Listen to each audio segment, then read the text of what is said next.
Hello बच्चों, स्वागत है मेरे YouTube चैनल पर। आज हम दूसरा नंबर प्रश्न को सॉल्व करेंगे। तो क्वेश्चन क्या है कि choose the correct choice in the following and justify. Number 1 में है कि 30th term of the AP, और एपी दिया हुआ आपको 10, 7, 4 एंड शो ऑन इज। ठीक है, तो आपको ऑप्शन चूज करना है और तीसरा टर्म आपसे पूछा जा रहा है। तो चलिए पहले एपी लिख लेते हैं। 2 का 1। ठीक है, एपी जो है वो आपका कितना दिया हुआ है, 10, 7, 4 है ना, और 30 टर्म पूछ रहा है, 10, 7, 4। ठीक है, तो देखिए यहाँ ए यानी फर्स्ट जो टर्म है वो आपका कितना दिया हुआ है, 10,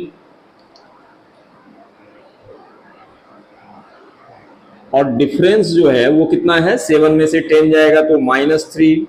ठीक है, n इक्वल टू कितना है, 30 टर्म पूछ रहा है, तो an इक्वल टू क्या फॉर्मूला होता है, a plus n minus 1 into d. A जो है आपका हो गया 10 प्लस n हो गया आपका 30 -1 और d हो गया -3। ये हो गया 10 प्लस 29 -3 यानी 10 प्लस माइनस माइनस 29 3 कितना हो जाएगा, 87, और 10 सब्ट्रैक्ट कर देंगे तो ये हो जाएगा आपका -77। ठीक है, यानी तीसरा जो टर्म है वो आपका कितना है, -77। तो ऑप्शन कौन सा करेक्ट होगा, तो देखिए सी नंबर ऑप्शन जो है वो आपका करेक्ट होगा। ठीक है, तो इसको आप नोट डाउन कर लीजिए और फिर इसी का दूसरा नंबर प्रॉब्लम देखते हैं। दूसरा नंबर क्वेश्चन में जो है वो आपसे कह रहा है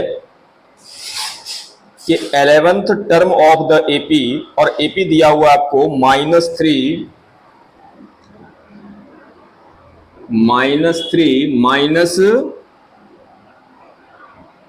1/2, फिर है 2 एंड शो ऑन। ठीक है, 11th टर्म पूछ रहा है।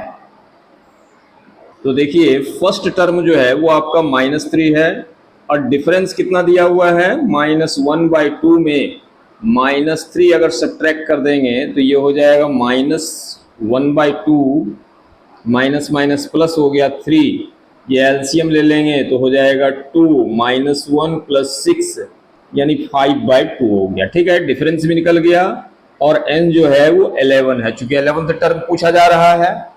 तो ए एन इक्वल टू क्या फॉर्मूला हो जाएगा, a plus n minus 1 into d. A जो है आपका कितना दिया हुआ है, -3 प्लस n हो गया आपका 11 -1, और डिफरेंस हो गया आपका 5/2 यानी -3 प्लस 10 इंटू 5/2, 2 से डिवाइड दे दीजिए 5 यानी हो गया -3 प्लस 25 यानी कितना हो जाएगा, 22 प्लस में आ जाएगा। ठीक है, यानी 11th टर्म जो है वो कितना हो जाएगा, 22, यानी ऑप्शन कौन सा करेक्ट है, तो बी नंबर। ठीक है, तो ये हो गया आपका आंसर। इसको आप नोट डाउन कर लीजिए, फिर मिलते हैं नेक्स्ट वीडियो में। Thank you.